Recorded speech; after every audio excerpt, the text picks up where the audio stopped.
Hi, my name is Sultan. I am 20 years old. I am student of International Atatürk Alatau University. I decided to participate at Work and Travel program in order to develop my communicative skills, and it was my dream to see the United States of America.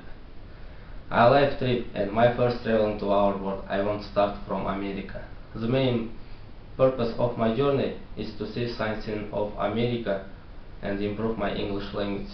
So let me tell you a couple of words about myself. I am communicative, funny, hardworking, passionate, and I can work on team. So what about my work experience? My work experience started when I was 15.